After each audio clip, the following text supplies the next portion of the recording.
Iman TV.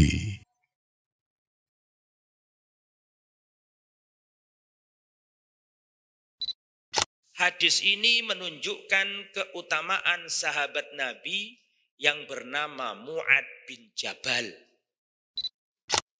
Rasulullah berkata, "Hei Mu'ad, kamu akan datang ke negeri ahli kitab." Artinya seorang dai sebelum berdakwah itu harus ngerti siapa yang saya dakwai ini, agamanya apa, sosio masyarakatnya bagaimana, ekonominya bagaimana, pekerjaannya apa. Bismillahirrahmanirrahim. Assalamualaikum warahmatullahi wabarakatuh.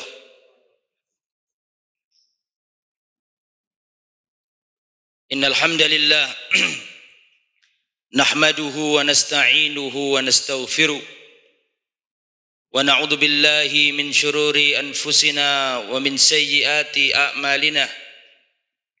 Man yahdihillahu fala mudilla lahu wa man yudlil fala hadiya lahu. Asyhadu an la ilaha illallah wahdahu la syarika lahu wa asyhadu anna Muhammadan abduhu wa rasuluh la nabiyya wa la rasula ba'dah. Allahumma salli wa sallim wa barik ala nabiyyina wa habibina Muhammadin wa ala alihi wa sahbihi wa man sara ala nahjihi ila yaumiddin, amma ba'd. Ikhwatal iman rahimani wa rahimakumullah. Alhamdulillah kita bertemu kembali untuk melanjutkan kajian kitab Al-Arba'in fi Huquq Rabbil Alamin. 40 hadis tentang hak-hak Rabbul Alamin. Hadis ini berisi 40 hadis yang di dalamnya menjelaskan tentang tauhid. Wa fi hadhihi al-munasabah, dan pada pertemuan kali ini kita akan membahas al-hadis ats-tsalits, hadis yang ketiga. Betul ya?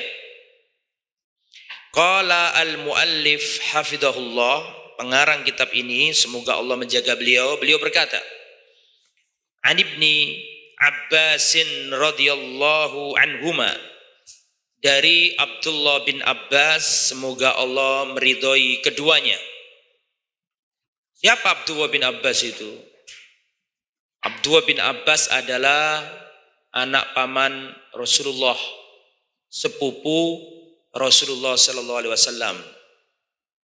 Rasulullah wafat, umurnya Abdullah bin Abbas masih kecil. Rasulullah wafat, itu umurnya Abdullah bin Abbas masih kecil. Dan waktu masih kecil pernah didoakan Nabi. Nabi pernah berdoa, Allahumma faqihhu fiddin wa 'allimhu at-ta'wil. Ya Allah, ajarilah bocah kecil ini, yaitu Abdullah bin Abbas. Ya Allah, Allahumma faqihhu fiddin, ya Allah pahamkan bocah kecil ini dalam urusan agama. Wa 'allimhu ta'wil, dan ajarilah tafsir. Makanya beliau ini, Abdullah bin Abbas, adalah orang yang paling paham isinya Al-Quran. Ketika Rasulullah wafat, Abu Bakar wafat, yang jadi khalifah adalah Umar bin Khattab. Lah, Dewan Syura, para penasehatnya Umar bin Khattab itu para sahabat senior, masyayikhu Badrin, para sahabat senior-senior yang pernah ikut perang Badr. Itu penasihatnya Umar. Tetapi ada bocah kecil yang menjadi penasihatnya Umar. Dan bocah kecil yang menjadi penasihatnya Umar adalah Abdullah bin Abbas. Pernah pernah Umar bin Khattab mengumpulkan para penasihatnya. Kemudian Umar bertanya tentang sebuah ayat. Apa makna ayat ini menurut kalian? Yang satu jawab, yang dua jawab, yang tiga jawab. Tapi nggak cocok sama Umar.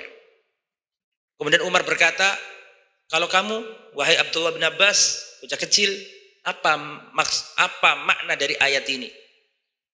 Disebutkan oleh Abdullah bin Abbas, makna ayat ini adalah begini. Kata Umar, wallahi tidaklah aku pahami dari ayat ini kecuali yang kamu pahami. Umar lebih memilih penjelasan siapa? Abdullah bin Abbas, padahal beliau masih bocah kecil. Makanya beliau itu dijuluki Turjumanul Quran, penafsir Al-Quran. Julukannya adalah Al-Hibr, Al-Habr atau Al-Hibr, manusia yang berilmu. Julukan lain adalah Al-Bahr, samudra. Saking cerdasnya Abdullah bin Abbas. Oke, itu yang meriwayatkan hadis ini. An Ibni Abbas radhiyallahu anhuma, lamma ba'atsan nabiyyu sallallahu alaihi wasallam Mu'adz bin Jabal ila ahli Yaman, qala lahu. Dahulu ketika Rasulullah sallallahu alaihi wasallam mengutus seorang sahabat Nabi yang bernama Mu'adz bin Jabal ke negeri Yaman, ke penduduk Yaman, Rasulullah menasihatinya dan berwasiat kepadanya. Jadi begini, dulu Rasulullah itu pernah mengutus sahabat Nabi yang bernama Mu'adz bin Jabal. Diutus kemana? Diutus ke negeri Yaman. Yaman itu jazirah Arab yang paling selatan. Ya, yang paling utara kan Syam. Ya, bukan jazirah Arab lagi. Syam ke selatan, Medina, selatan lagi Mekah, selatan lagi Yaman, sudah pantai. Samudra Hindia. Paham? Jadi Arab dari Yaman itu paling selatan. Berarti pada waktu Rasulullah mengutus Mu'adz, berarti diutus untuk jalan ke arah mana? Ke arah selatan, kan gitu. Rasulullah ada di Madinah, diutus ke arah Yaman. Lah sebelum memberangkatkan Mu'adz, diberi pesan dulu sama Rasulullah. Bahasa kita sekarang di briefing dulu, dituturi, dinasihati dulu sebelum berangkat. Apa nasihat Rasulullah sebelum memberangkatkan Mu'adz? Begini, ya Mu'adz, innaka taqdumu ala qaumin min ahlil kitab. Dalam riwayat yang lain, ya Mu'adz, innaka sata'ti qauma ahlil kitab. Hei Mu'adz, kamu akan berangkat menuju kaum yang mana mereka itu ahli kitab. Ahli kitab itu apa? Ahli kitab itu al-Yahudu wan Nasara, Yahudi dan Nasrani.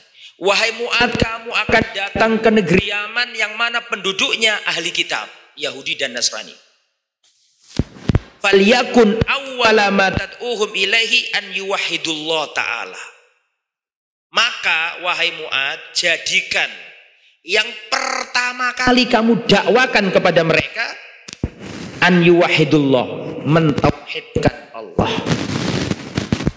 Jadikan misi utama dakwamu sebelum mendakwakan yang lain-lain, jadikan yang pertama kali agar mereka mentauhidkan Allah. Fa idza arafu dzalik, kalau mereka sudah paham makna la ilaha illallah, makna wa asyhadu anna Muhammad Rasulullah, sudah paham hakikat tauhid, maka yang kedua, fa akhbirhum annallaha qad farada alaihim khamsa sholawatin fi yaumihim wa lailatihim. Kalau sudah paham tauhid, kabarkan kepada mereka, ajarkan kepada mereka, innallaha, sesungguhnya Allah, annallaha, sesungguhnya Allah telah farada, mewajibkan kepada mereka salat 5 waktu sehari semalam. Fa idza shallau, kalau mereka sudah paham dan mau sholat 5 waktu, fa akhbirhum annallaha iftarada alaihim zakatan min amwalihim. Kalau sudah mau sholat nurut, maka ajarilah yang ketiga, sampaikan kabar kepada mereka bahwa Allah mewajibkan kepada mereka zakat fi amwalihim, dalam harta mereka. Tukhadu min ghaniyihim, yang mana zakat itu diambil dari orang-orang yang kaya. Ghani, kaya. Orang yang kaya di antara mereka. Faturaddu ala fuqaraihim, ala fakirihim, dan dikembalikan kepada orang yang fakir. Fa idza aqarru bidzalika, kalau mereka sudah nurut, mau ngakui kewajiban zakat, fakhud minhum, maka ambillah harta mereka untuk zakat. Wa tawaqqa karaima amwalin nas, dan hati-hati dari harta berharga milik manusia. Jangan asal ngambing, jangan asal ngambil. Memang kamu saya beri tugas untuk ngambil zakat, tapi hati-hati dengan harta kebanggaan mereka. Jangan ini harta mereka diambil, harta kesukaan mereka diambil, jangan, hati-hati. Ya, wa tawaqqa karaima amwalin nas, dan hati-hati dengan harta yang mulia milik manusia. Memang kamu saya kasih tugas memungut zakat, tapi jangan semena-mena, gitu loh maksudnya. Jangan sok ngambil-ngambil harta mereka, hati-hati. Ya, muttafaqun alaih, hadis muttafaq alaih, riwayat Bukhari Muslim. Itu hadisnya. Sekarang mari kita keluarkan pelajaran-pelajaran penting dari hadis ini. Al-faidah al-ula, pelajaran pertama dari hadis ini. Fadlu Mu'ad ibn Jabal radhiyallahu anhu. Hadis ini menunjukkan keutamaan sahabat Nabi yang bernama Mu'ad bin Jabal. Ya, fadlu ditulis ya. Fadlu Mu'ad ibn Jabal radhiyallahu anhu. Mana sisi dari hadis ini yang menunjukkan keutamaan Mu'ad? Sisi keutamaannya adalah Rasulullah memberangkatkan Mu'ad untuk berdakwah. Logikanya, apa mungkin Rasulullah ini mengutus seseorang yang tidak ngerti agama? Kan nggak mungkin toh. Rasulullah itu orang yang paling pintar menempatkan seseorang pada tempatnya. Di pelajaran pertama, fadlu Mu'ad bin Jabal, keutamaan Mu'ad bin Jabal. Karena Rasulullah memilihnya untuk berangkat ke negeri Yaman, untuk mendakwai manusia. Nah, kalau seandainya Mu'ad itu nggak punya ilmu, nggak mungkin diutus. Ini menunjukkan keutamaan Mu'ad. Dan Mu'ad itu punya julukan. Apa julukannya Mu'ad? A'lamun nas bil halali wal haram.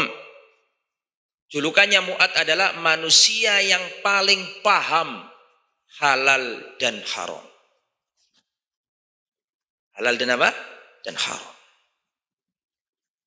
Makanya dipilih untuk berangkat ke Yaman. Dan di antara keutamaan Mu'ad adalah Rasulullah mengkhususkan ilmu untuk Mu'ad, tapi tidak diberikan kepada sahabat yang lain. Saya ulangi, di antara keutamaan Mu'ad bin Jabal adalah Rasulullah mengkhususkan ilmu hanya untuk Mu'ad, sedangkan sahabat yang lain tidak diajari. Itu sudah saya terangkan di hadis yang pertama. Kan gitu kan? Masih ingat hadis yang pertama kemarin? Hadis yang pertama adalah cerita Rasulullah pernah berboncengan sama Mu'ad. Terus Rasulullah ngomong sama Mu'ad, ya Mu'ad, tahu nggak kamu apa hak Allah atas hamba dan hak hamba atas Allah? Kata Mu'ad, Allahu wa rasuluhu a'lam. Allah yang tahu ya Rasulullah.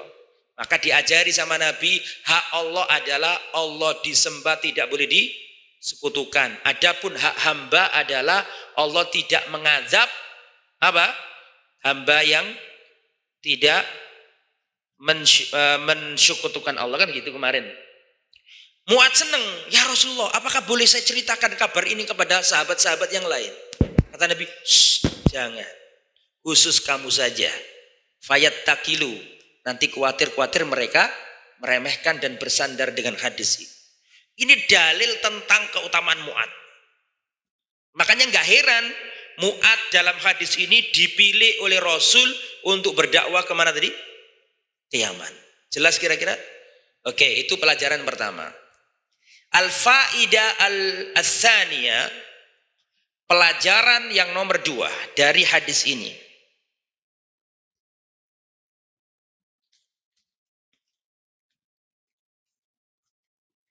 Ad-da'i labud an ya'rif ahwal al-mad'uin.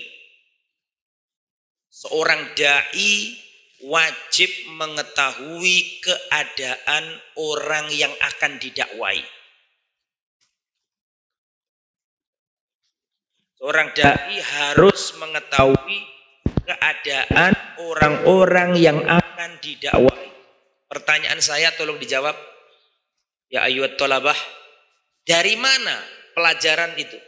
Kok muncul pelajaran seorang dai harus memahami apa tadi? Memahami keadaan orang yang didakwai. Diambil dari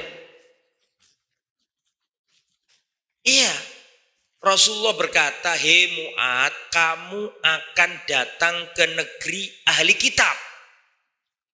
Artinya seorang dai sebelum berdakwah itu harus ngerti siapa yang saya dakwai ini, agamanya apa, sosio masyarakatnya bagaimana, ekonominya bagaimana, pekerjaannya apa.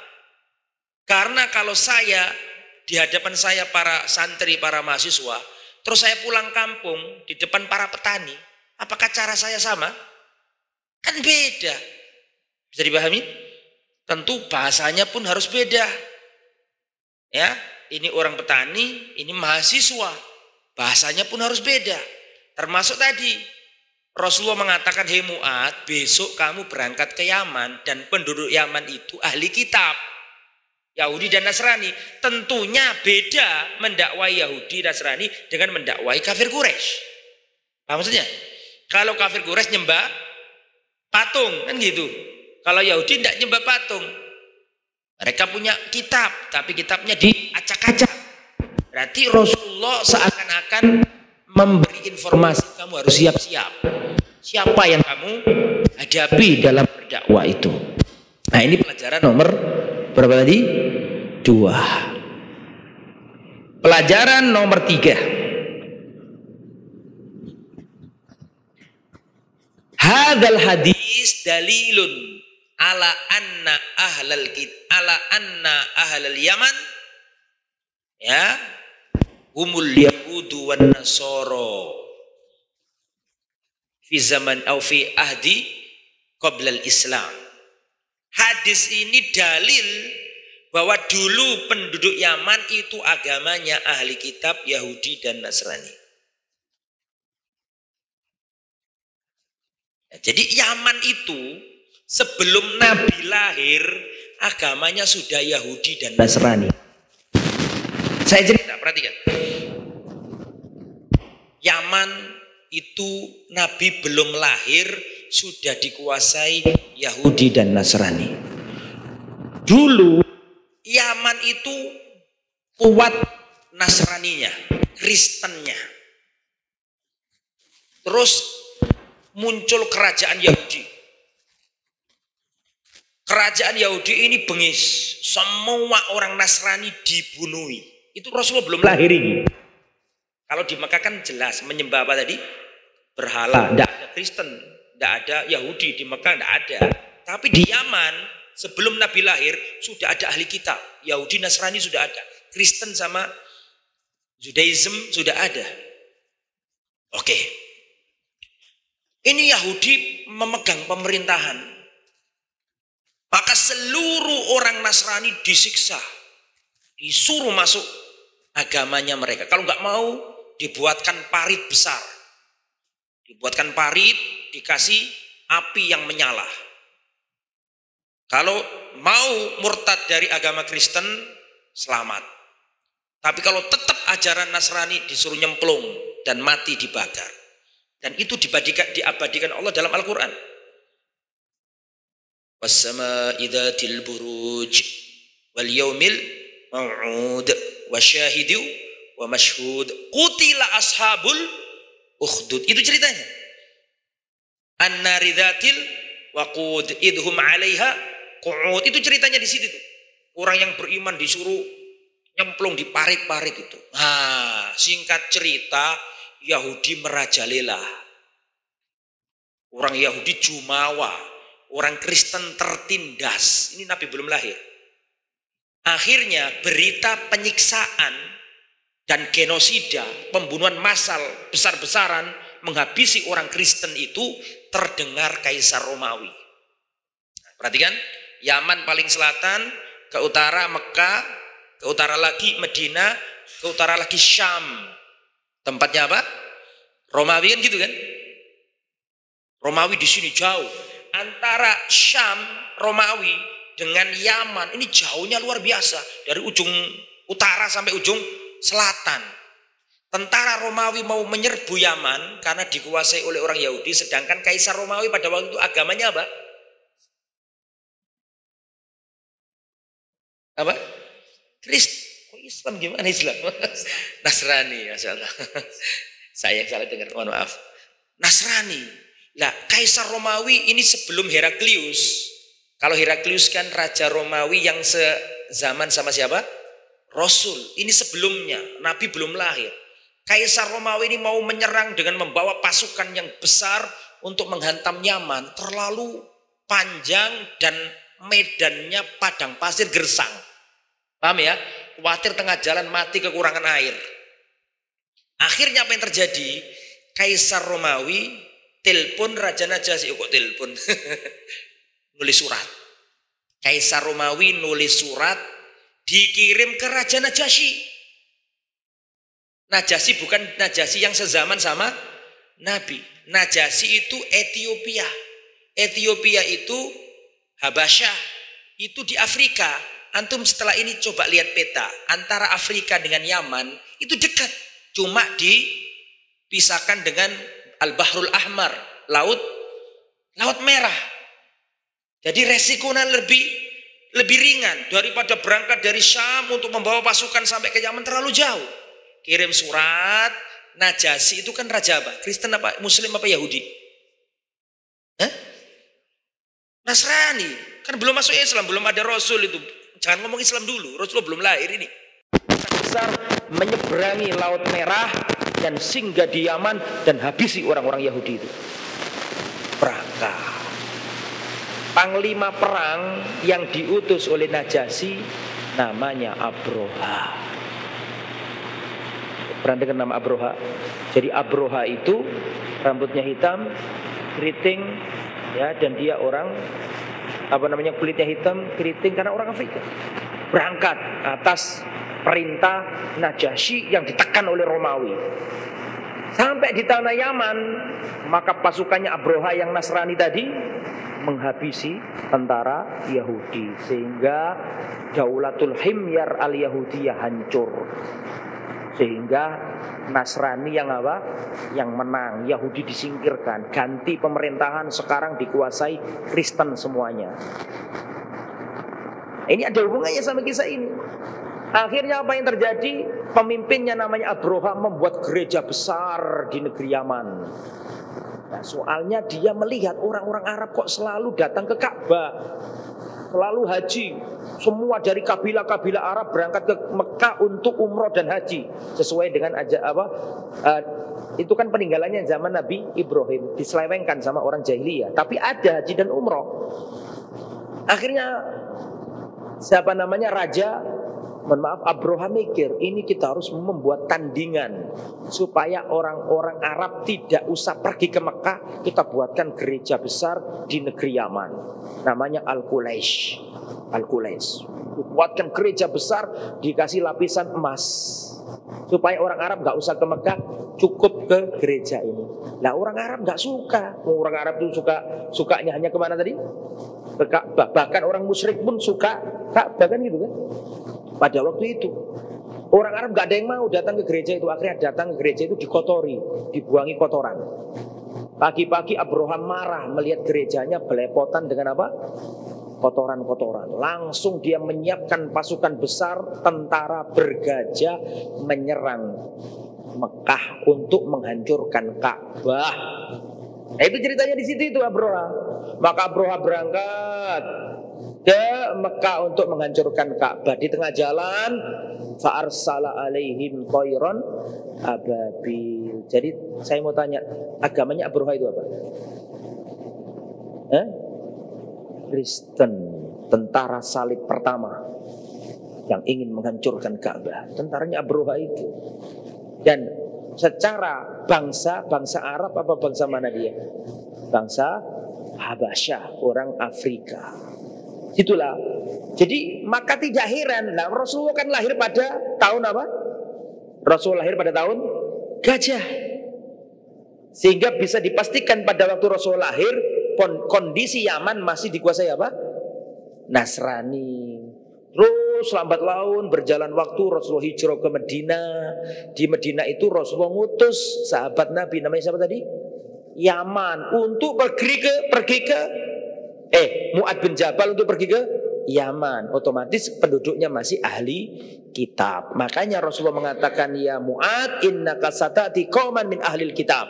Wahai Mu'ad, kamu akan datang ke negeri Yaman yang penduduknya ahli kitab. Taib, khalas. Kenapa disebut ahli kitab? Karena mereka pernah diturunkan kitab kepada mereka. Orang Yahudi diturunkan kepada mereka At-Taurah, sedangkan orang Nasrani diturunkan kepada mereka surat atau kitab Injil. Taib. Al-Faidah Ar-Rabi'ah. Pelajaran yang nomor 4. At-Tauhidu awwalu wajibin.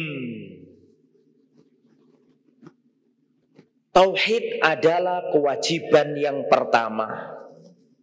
Nomor 1 itu tauhid. Nomor 1 itu tauhid. Makanya Rasul berkata kepada Mu'ad, Mu'ad, kamu datang ke negeri Yaman pertama kali. Ojo liyo-liyo nih. Jangan yang lain. Jangan diajari sholat dulu. Jangan diajari yang aneh-aneh dulu. Pertama kali yang kamu dakwakan adalah mentauhidkan Allah. Sehingga bisa ditarik kesimpulan al-faidatu ar-rabi'atu at-tauhidu awwalu wajibin. Tauhid itu adalah kewajiban yang pertama. Bahkan kalau antum lihat dalam Al-Quran, dari surat Al-Fatihah pertama kali, perintah Allah kepada hamba itu tentang apa? Coba buka surat Al-Fatihah, perintah, atau surat Al-Baqarah awal-awal. Coba antum lihat, perintah Allah pertama kali kepada makhluk, bunyinya bagaimana? Ya ayyuhan nasu budu rabbakum, itu kan surah Al-Baqarah. Ya ayyuhan nasu budu rabbakumul ladzi khalaqakum. Ya ayyuhal, gimana? Surat apa itu? Surah Al-Baqarah.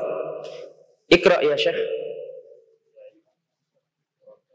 Ya ayyuhan nasu budu rabbakumul ladzi khalaqakum wal ladzina min qablikum la'allakum tattaqun. Hakata. Jadi perintah pertama pun tentang suruh mentauhidkan Allah, nyembah Allah tok. Dan Rasulullah SAW ketika diutus jadi Rasul pertama kali, yang didakwakan Nabi apa? Mengumpulkan manusia, kan gitu kan? Manusia dikumpulkan. Ya fulan, ya bani fulan, ya bani fulan. Qulu la ilaha illallah tuflihu. Ucapkan la ilaha illallah, kalian akan selamat. Jadi dakwah tauhid itu pertama kali. Dan dakwah tauhid itu terakhir kali. Jadi dakwah tauhid itu dakwah pertama dan dakwah paling terakhir. Mana dalilnya bahwa tauhid itu perintah terakhir? Saya ulangi, mana dalil? Kalau tadi kan tauhid itu perintah pertama sudah ketemu tadi kan, disuruh tauhid dulu, sebelum yang lain suruh tauhid dulu. Tapi ada juga dalil yang menunjukkan bahwa tauhid adalah perintah yang paling terakhir. Mana dalilnya? Man kana akhiru kalamihi la ilaha illallah dakhalal jannah. Barang siapa yang akhir ucapannya sebelum mati la ilaha illallah tauhid, dakhalal jannah, dia masuk surga. Makanya para ulama mengatakan at-tauhidu awwalu wajibin wa akhiru wajibin. Nah, Nabi memulai dakwanya dengan tauhid. Antum tahu nggak ketika Rasulullah hampir wafat apa yang disampaikan Nabi? Rasulullah hampir wafat, detik-detik menjelang wafat.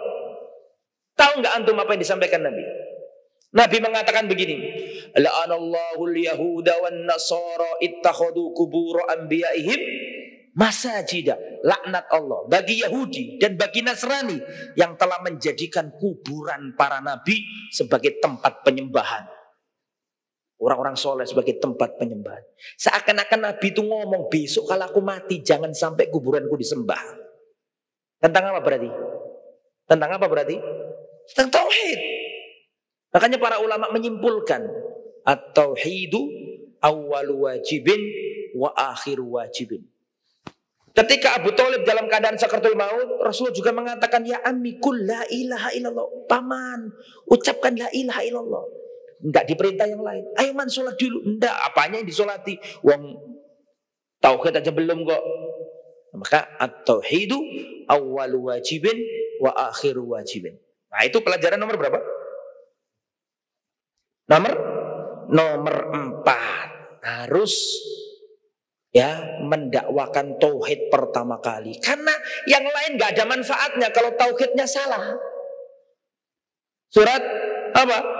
Az-Zumar ayat 65 yang selalu saya sampaikan setiap pertemuan. Walaqad uhiya ilaika wa ilal ladzina min qablika la in asyrakta la yahbatanna amaluka.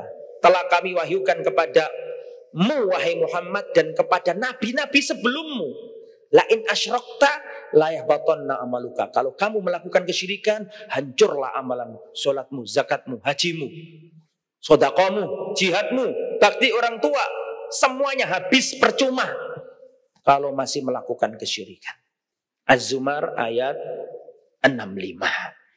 Itu adalah pelajaran nomor berapa? 4. Betul. Wal'an al-fa'idatu al-khamisah. Pelajaran yang nomor 5. Ya, pelajaran nomor 5. As-sholatu min aujabil wajibat ba'da syahadah. As-sholatu min aujabil wajibat. Sholat adalah kewajiban yang paling wajib setelah tauhid. Ini pelajaran nomor 5. As-sholatu aujabul wajibat ba'da tauhid. Sholat adalah kewajiban yang paling wajib setelah tauhid. Dan sholat ini di dalam Islam min arkanil Islam, termasuk rukunnya Islam. Apa sih artinya rukun itu? Pilar masjid ini kalau nggak ada tiangnya ambruk. Sama orang ngaku Islam nggak pernah sholat, Islamnya ambruk, hancur maksud saya. Karena ini rukun, ya, rukunnya Islam. Dan Rasulullah SAW mengatakan al-ahdul ladzi bainana wa bainas syirki, perjanjian yang membedakan kita dengan orang kafir, as-sholat, sholat. Faman tarokaha faqad kafar, barang siapa meninggalkan sholat maka dia kafir. Rawahu Imam Ahmad. Ustadz, bagaimana kalau ada orang baik, Masya Allah, suka silaturahim, tidak pernah nyakiti orang, selalu sumem, bantu orang Ustadz, tapi dia nggak sholat Ustadz. Dia bukan orang baik. Dosa meninggalkan sholat jauh lebih dahsyat daripada berzina, judi, bahkan membunuh orang. Perhatikan, ini banyak yang salah paham. Meninggalkan sholat dosanya lebih besar daripada berzina. Antum tahu dosanya zina? Besar. Ustaz, besar mana dosanya zina sama meninggalkan sholat? Kita jawab, dosa meninggalkan sholat lebih besar. Oh gitu jadi. Kalau gitu zina, bukan begitu maknanya. Jangan salah paham. Zina itu dosa besar. Rasulullah pernah ditampakkan, ya, bersama malaikat Rasulullah ditampakkan ada wanita telanjang, laki-laki telanjang dibakar sambil menjerit-jerit. Tanya ke malaikat, siapa mereka ini? Kata malaikat, mereka ini adalah pezina laki-laki dan pezina perempuan, dibakar di neraka. Tetapi kalau dibandingkan dengan orang yang meninggalkan sholat, masih jauh lebih besar dosa meninggalkan sholat. Masalakakum fi saqar qalu lam naku minal musallin. Ketika ditanya kepada, kenapa kamu masuk neraka sakor? Qalu lam naku minal musallin, dulu aku enggak sholat. Masuk karena orang itu berzina meskipun 30 kali, selama dirinya tahu bahwa zina itu haram, tapi dia terjatuh, enggak kafir dia. Betul apa enggak? Orang berzina 1000 kali, misalnya, ya kuat ping sewu iku, misalnya ini, itu enggak bisa mengeluarkan dia dari Islam. Karena Ahlus Sunnah sepakat tidak mengeluarkan orang dari Islam gara-gara apa tadi? Maksiat. Tapi kalau tarkus sholat, meninggalkan sholat, itu ancamannya besar, bisa keluar dari Islam. Lalu bagaimana Ustadz hukum orang yang meninggalkan sholat? Hukum meninggalkan sholat itu bagaimana Ustadz? Hukumnya terperinci. Antum tulis ya, saya kasih tafsil di dalamnya. Bagaimana hukum orang yang meninggalkan sholat? Perincian yang pertama, ada perincian. Perincian pertama, jika orang meninggalkan sholat itu mengingkari kewajiban sholat. Mas, kenapa sampean nggak sholat? Buat apa sholat itu? Nggak wajib sholat itu. Saya tidak usah sholat. Mengingkari. Jadi saya ulangi, jika seseorang meninggalkan sholat karena mengingkarinya, mengingkari kewajibannya, maka seluruh ulama Islam sepakat suruh tobat dulu. Kalau tobat, alhamdulillah. Kalau nggak tobat, maka para ulama Islam sepakat orang ini murtad kafir. Kalau sampai apa tadi? Mengingkari. Bagaimana hukumannya? Hukumannya suruh tobat.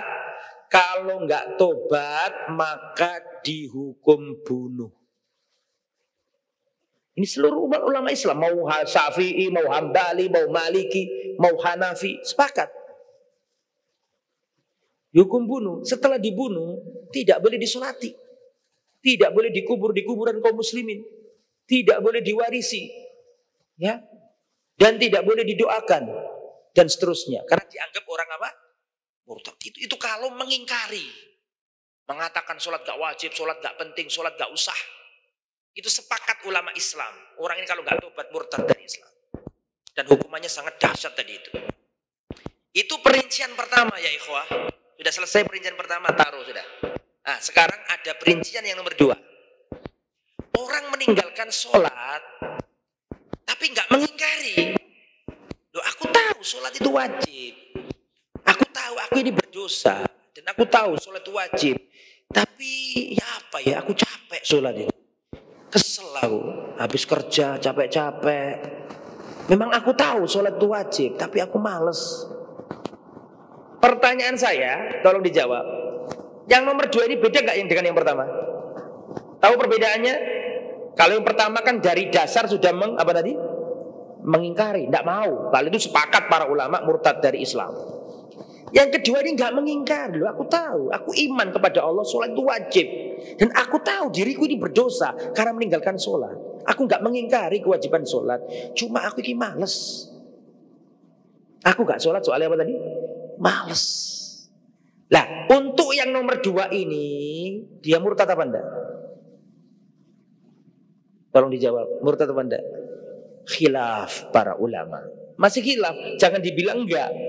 Jangan dibilang enggak, masih khilaf. Menurut Imam Ahmad, orang yang meninggalkan sholat takasulan karena males, meskipun enggak mengingkari, kata Imam Ahmad, tetap kalau enggak tobat, murtad. Imam Ahmad tidak membedakan males apa enggak males. Imam Ahmad pokoknya kalau orang enggak sholat, kamu males apa mengingkari apa enggak mengingkari, enggak mau tahu. Sing penting awakmu enggak pernah sholat dan disuruh tobat. Kalau gelem tobat, alhamdulillah. Kalau enggak mau tobat, kata Imam Ahmad, meskipun males tetap dihukum bunuh dan sama dengan perincian yang pertama tadi. Itu menurut Imam apa? Ahmad. Adapun meninggalkan sholat, adapun yang nomor 2 pendapatnya Imam Syafi'i. Imam Syafi'i mengatakan orang yang meninggalkan sholat karena malas, tapi masih meyakini kewajiban sholat, ini nggak kafir kata Imam Syafi'i.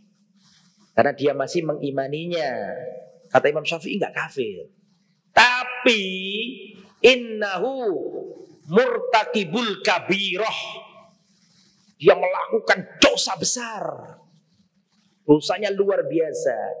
Terus bagaimana hukum hadnya? Kata Imam Syafi'i atau ulama Syafi'iyah dan juga Hanafiyah mengatakan kalau males ini suruh tobat. Kalau tobat alhamdulillah. Tapi kalau nggak tobat sama saja dia dihukum bunuh. Sama saja dia dihukum bunuh. Cuma bedanya setelah dibunuh disolati. Karena dia nggak kafir menurut yang nomor 2 ini. Semoga antum nggak bingung ya. Bingung apa enggak? Enggak kan?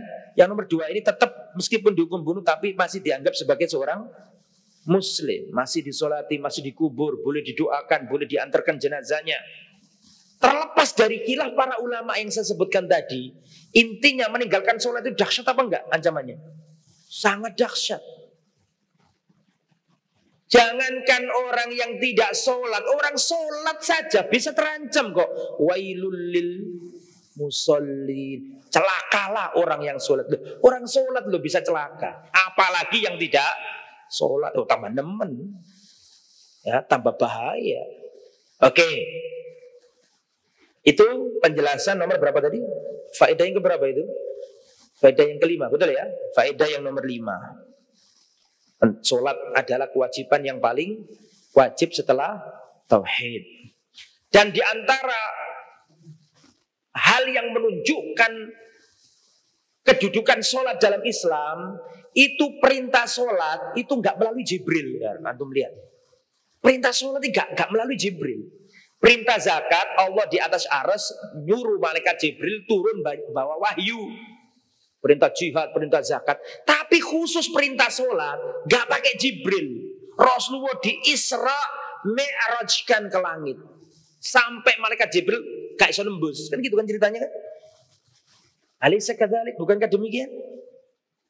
Nah kita tahu sendiri. Saking agungnya perintah sholat sampai mewajibkannya, itu Nabi disuruh ke atas. Ke Sidratul Muntaha, langit paling tinggi. Gitu. Untuk menerima wahyu berupa sholat. Kalau yang lain-lain kan cukup Jibril gitu aja. Betul apa enggak? Tapi khusus sholat ini gak pakai perantara. Langsung Rasulullah diangkat ke atas Isra wal Mi'raj. Isra dari Mekah ke Baitul Maqdis. Dari Baitul Maqdis di Mi'rajkan ke langit tingkat 7. Itu menunjukkan agungnya sholat. Makanya gak boleh main-main sholat itu.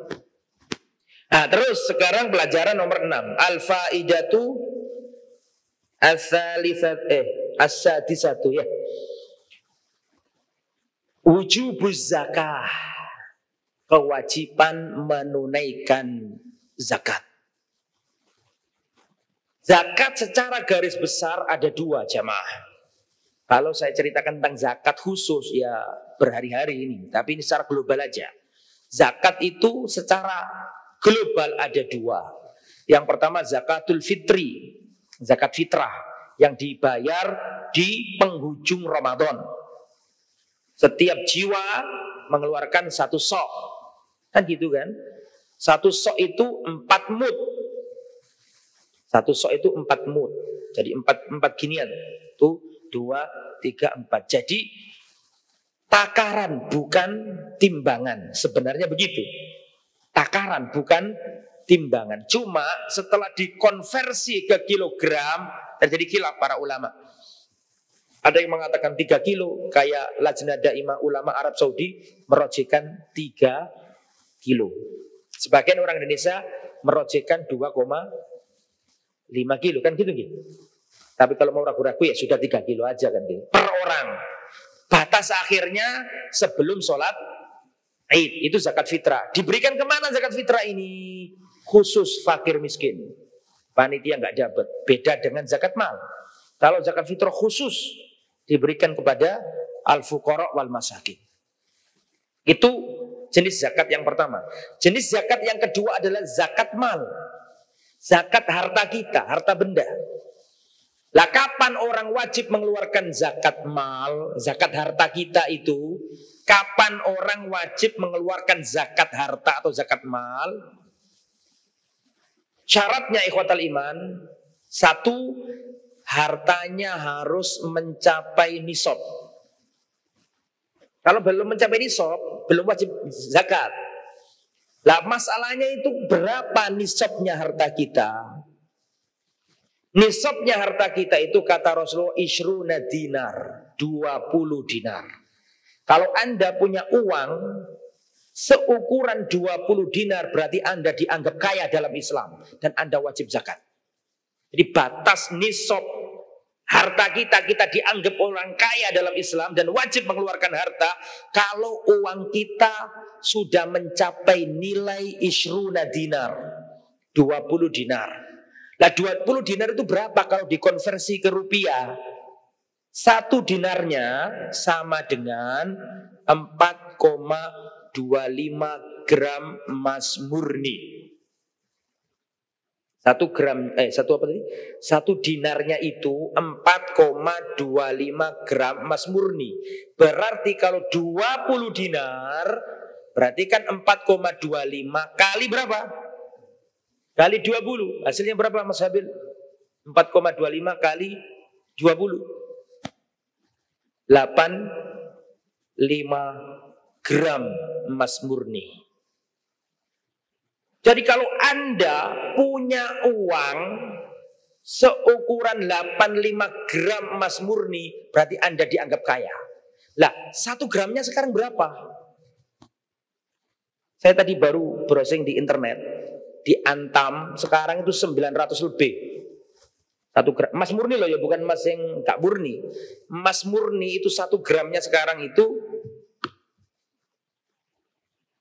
1 gramnya itu tadi saya lihat kurang lebih 900.000. Nah berarti kan 900 kali 85. Tolong yang bawa kalkulator dihitung segera cepat.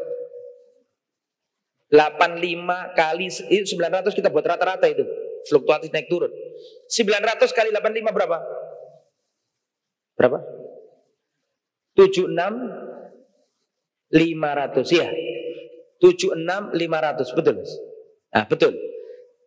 Menurut harga sekarang, besok bisa naik, besok bisa turun. Berarti kalau ada orang punya duit 85 gram emas murni seukuran 76 juta, ya, 76.600.000. 76,5 misalnya ukurannya begitu. Kalau ada orang punya duit 77 berarti sudah mencapai nisab 77 juta. Mencapai nisab kan? Apakah langsung dibayar? Enggak. Masih ada syarat yang kedua. Apa syarat yang kedua? Ditunggu 1 tahun. Gak langsung bayar, tunggu 1 tahun. Misalnya sekarang harta kita mencapai nisab tanggal 3 Sya'ban. Misalnya nggak tahu sekarang tanggal berapa ini sekarang. Anggaplah 3 Sya'ban, masih Muharram apa sudah pindah kita ini? Anggaplah 3 Sya'ban, kita lingkari 3 Sya'ban. Terus tahun depan kita lihat 2 Sya'ban kita lihat. Kalau ternyata harta kita itu pembiayaan anak sekolah, anak kuliah, uang gedung nyusut jadi 50 juta. Kan kurang, insya Allah sudah tidak mencapai nisab, berarti nggak wajib bayar. Tapi tahun depan dilihat tanggal 2 Sya'ban, ternyata uangnya tambah, bisnisnya melimpah ruah jadi 100 juta. Tambah apa enggak berarti? Tambah. Dan kalau 100 juta kan mencapai nisab dengan ukurannya tadi itu 7 berapa tadi? 76,5 tadi itu. Nah, berarti 100 juta. Lah, berarti kalau nisab sudah plus putaran 1 tahun sudah baru dikeluarkan. Berapa dikeluarkannya? 2,5%. Kalau 100 juta, 2,5%-nya berapa? Ojo sesuai tak ngitungmu iku. 2,5 juta. Jadi kalau ada uang punya duit 100 juta, maka zakatnya 2,5 juta. Itu zakat. Terus sedikit lagi ya karena hampir selesai ini. Terus selanjutnya pelajaran yang nomor 7 sekarang. Nomor 7 adalah Zakat itu diberikan kepada orang Islam, tidak kepada orang kafir. Mana dalilnya? Mana dalil dari hadis itu yang menunjukkan zakat itu harus diberikan kepada orang Islam, nggak boleh orang kafir? Diambil dari hadis tadi yang berbunyi tukhadu min ghaniyihim, diambil dari orang-orang kaya. Siapa orang kaya ini? Yaitu tadi yang sudah tauhid, yang sudah apa tadi? Sholat, kan gitu kan? Kalau sudah sholat, kabari mereka yang kaya-kaya wajib bayar, diberikan ke yang fakir. Nah, ada kata-kata tukhadu min ghaniyihim faturaddu ala fakirihim. Him ini kembali ke mana? Al-muslimun. Berarti gak boleh zakat diberikan kepada orang kafir. Kemarin ada kasus di Indonesia, ada ketua itu masalah zakat itu loh. Badan amil zakat itu membuat beasiswa untuk muslim. Dia menurut yang dapat beasiswa ke ITB, ke UNER itu syaratnya muslim. Oh, dibully se-Indonesia. Kenapa kok diskriminasi harus muslim? Dia nggak paham ini loh zakatnya umat Islam. Kan dibully tuh sampai Menteri Sosial pada waktu itu kan ikut memarahi dan sekarang masuk penjara itu.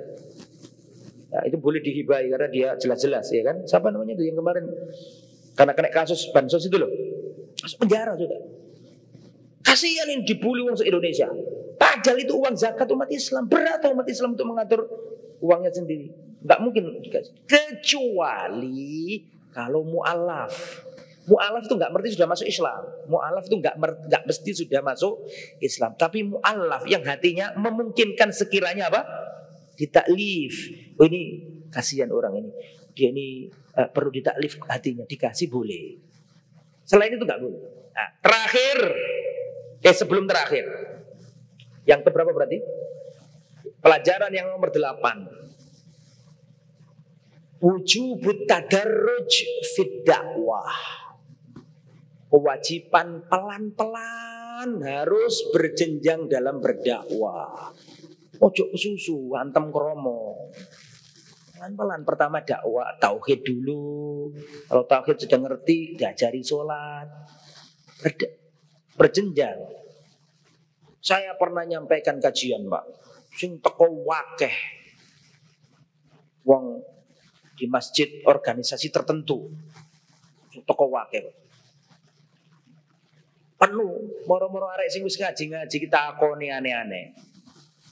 Ustaz, apa hukumnya orang yang celananya isbal? Padahal tak miri isbal kabeh. Wah, ini pertanyaan yang ngawur. Itu kesusu namanya. Harus pelan-pelan. Pertama itu ngajar tauhid sih, pelan-pelan. Ojo kesusu. Wong ustaz lho gak kesusu iki. Arek-arek kesusu kabeh. Pelan-pelan. Bisu menisuke hari berikutnya kono sing teko, ilang kabeh. Gara-gara pertanyaan pertama sudah langsung bahas apa? Jenggot dan celana cingkrang. Sabar dulu, nanti dengan sendirinya pelan-pelan membina umat, diajari tauhid dulu, senang ilmu dulu, biar hatinya itu kecantol kepada bergantung kepada selain Allah. Nanti gampang itu yang lain-lain. Nah, jadi harus skala prioritas dalam apa tadi? Berdakwah. Nah, itu nomor berapa itu? Yang terakhir nomor 9 ya. Hati-hati mengambil harta manusia. Itu penting. Itu diambil dari mana? Wa tawaqqal. Hati-hatilah dengan harta berharganya milik manusia. Kamu punya temanmu itu punya sepeda motor bagus, baru beli. Setiap hari dilus-lus. Ada laler mencolok, langsung dilus-lus. Khawatir kotor. Wus pokok itu harta yang sangat disenangi sama dia. Lah kita itu kalau ngerti teman kita itu punya barang berharga, kita nggak boleh ngawur dalam menggunakannya. Mas pinjam motornya ya. Monggo silakan. Habis gitu dibawa ke tempat-tempat kotor, dikembalikan bensinnya habis. Wah ini, ya itu maksudnya ini. Iwa tawakkul karo ima amwalin nas. Hati-hati dengan barang berharga milik manusia. Orang itu senang dengan hartanya. Ini harus kita nggak boleh asal-asalan misalnya. Nah, itu ya. Wa tawakkul karo ima amwalin nas. Nah, jadi harus hati-hati dengan hartanya manusia. Jangan gampang ngambil hartanya manusia, karena itu pasti terbalas di akhirat. Kalaupun nggak terbalas, akan terbalas di dunia. Kedoliman pasti akan terbalas. Karena perhatikan, Rasulullah mengatakan babani muajjalani uqubatuhuma fid dunya. Ada dua dosa yang Allah segerakan adabannya. Saya ulangi, babani muajjalani uqubatuhuma fid dunya. Ada dua dosa yang Allah segerakan adabnya. Yang pertama apa? Al-baghyu, kezaliman. Kalau kita ngambil hartanya orang, pasti dibalas kontan di dunia. Nggak usah nunggu di akhirat. Di akhirat ada lagi kalau nggak tobat. Sedangkan yang nomor dua, selain kezaliman, yang nomor dua adalah al-uquq, durhaka kepada orang tua. Hati-hati dengan dua dosa ini. Satu dolim, dua durhaka. Ini pasti disegerakan di dunia. Semoga apa yang disampaikan bermanfaat. Jazakumullah khairan katsiran ala husni ihtimamikum wa jazakumullah khairan katsiran. Sanaltaqi ma'akum insyaallah fil liqa al-qadim insyaallah. Subhanakallahumma bihamdika asyhadu an la ilaha illa anta astaghfiruka wa atubu ilaik. Wassalamu alaikum warahmatullahi wabarakatuh. Dukung channel kami dengan like, subscribe, dan aktifkan notifikasi agar kamu tidak ketinggalan video-video menarik lainnya.